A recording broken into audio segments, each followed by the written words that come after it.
thought that I would do an Instagram live to talk about books, and I would keep the live scrappy things on Facebook. I don't know why. Who cares? Anyway, so I have a lot of books that I wanted to talk about, and in order to keep this short, I will only talk about a few of them, but I have a lot of books that I want to talk about because I got a lot of books for Christmas. But I just kind of wanted to give you guys an update on some of the things that I have been reading and that I am reading, and hopefully you guys will give me some ideas of other things to start reading. I actually have a book club book that I need to start reading, but I'm still on the wait list at the library, and they're probably not going to give me the book because I've got overdue library books that I haven't returned yet. But they don't do fines at my library for books anymore. Still do fines for you guys? They don't do them for me. They'll fine you for overdue DVDs and CDs, but I don't check those out. But for books, they're just like, they're overdue, please return them. Whatever. Okay. So anyway, the first book that I'm going to show you guys is Bossypants. I've already read it, but I loved it so much, like literally made me laugh out loud. So I loved it so much that I wanted to add it to my collection. So my dad got it for me for Christmas. And there's a poem in one of the chapters, a poem to her daughter that I might, print out and hang in Daphne's room when she's a little bit older so she can remember. It's just like a reminder, If you haven't read this book, I would highly recommend you read it. When was this published? I don't even know.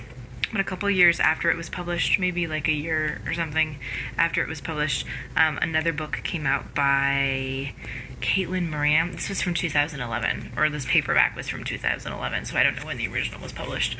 But another book came out by Caitlin Moran called How to Be Female or How to Be a Woman, and my book club read it, and it was supposed to be the next Bossypants, and it was so bad. It was so bad. Don't read that book.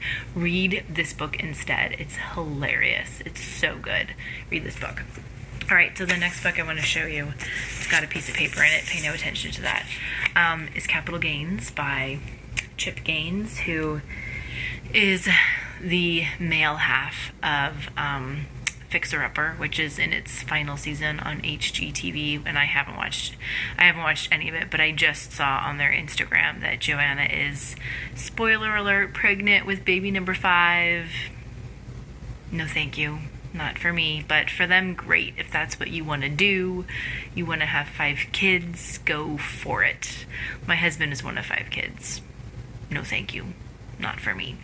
Anyway, so I read this book, and it almost seemed, I was really excited because it's, I posted a review of it on the blog, so just go to the blog and read the review, but I'm just going to say, it wasn't as good as I thought it was going to be. I don't know. I kind of get like a weird vibe from him, where I don't know if I like him or not. I don't know. Is it just me? Maybe not. I don't know. But the book was kind of it's hard to describe my feelings about this book. Yeah. It just wasn't what I expected, and it wasn't put together well, and a lot of it seemed like maybe it was being used as a platform to explain why they didn't want to do another season of the show, even though by the time I read this book, by the time the book came out, they had already explained why they didn't want to do another season of the show, and it was also a retelling of how they got started doing Magnolia, and it was but didn't you already write a book about that? So anyway, review is on the blog. If anybody wants to read it, this is my copy. I will give it to you. You can have it. Let me know if you're local. If you're local to me, you can borrow it and then pass it on to somebody else. Let me know.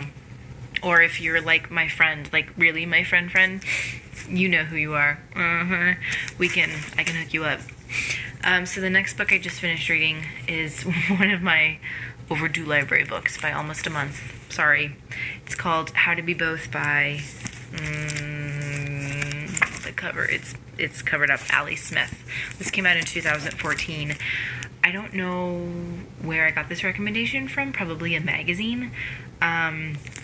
I was reading the reviews on the back of the book before I started reading it, which is what I usually do before I start reading a book, just so I can kind of get some idea of what it's going to be about, because I usually forget what the books are. I have so many books on my to-read list, and let me just read you some of these reviews, because I was reading them and I was like, oh my god, what is this? Exuberant, rhapsodic, dizzyingly good, and so clever that it makes you want to dance. Dazzlingly indeed, Smith has written a radical novel, one that becomes two novels with discrete meanings. Those writers making doomy predictions about the death of the novel should read Smith's reimagined novels and take note of the life it contains. So I'm reading these and I'm like, oh my god, what kind of a book is this? It's going to be terrible. I'm going to be like, what? And then I started reading it. I was like, oh my gosh, this is not at all what I was thinking it was going to be. It's about, it's divided into two parts. So the first part is set in like present day. And it's this, I guess like a teen girl, and her mom has died unexpectedly. And so there's some flashback scenes with her and her mom, and she's left with her dad and her younger brother, and it's about them coping with the loss of the mom. And then part of the flashback scenes are the mom and the younger brother going to Italy to look at this big like mural wall done by this painter, and they don't know a whole lot about the painter. So in the second part of the book, it's actually from the perspective of this painter, and you get to know more about the painter, which is really interesting. And I don't want to give too much away because I don't want to spoil it, because I really think that for the most part, I would definitely recommend this book to most people. I think you know who you are if you don't want to read the book, but I would definitely recommend it to most people, and I think it would really make for an interesting book club discussion, because obviously with the title of the book, How to Be Both, there's a lot of different things in this book, the duality things in the book that I think would make for an interesting discussion. So if you're looking for a book club book, I would recommend this one. And if you live in my neighborhood and want to read it, I'm sorry that I still haven't returned it to the library. Maybe I will make it there this weekend. Another library book. This is the last one, I swear. I'm sorry this is so long. Still reading this one. Oh crap, potty training. I don't know that I'm really going to start potty training Daphne yet. I was kind of thinking when she was 2.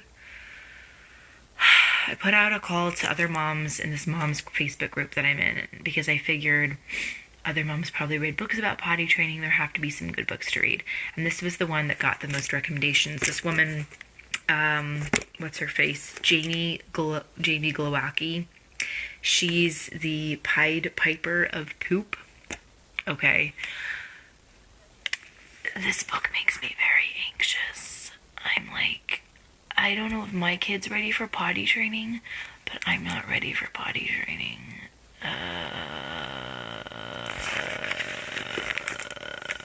And like it says to read through at least the first 5 chapters to get you started.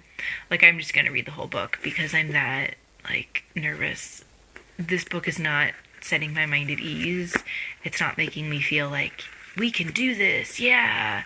It's like, what? What do you want me to do? Oh my god. So, if anybody else has other potty training books that they would recommend, I'm open to suggestions. Alright, but I still have like a ton of books that I want to share with you guys. So, I'm gonna come back later. Not later today, but later some other time when the baby's asleep and I have some free time. I like never have free time, but I'll make the time. So that's what I'm reading now. What are you guys reading? Okay, bye.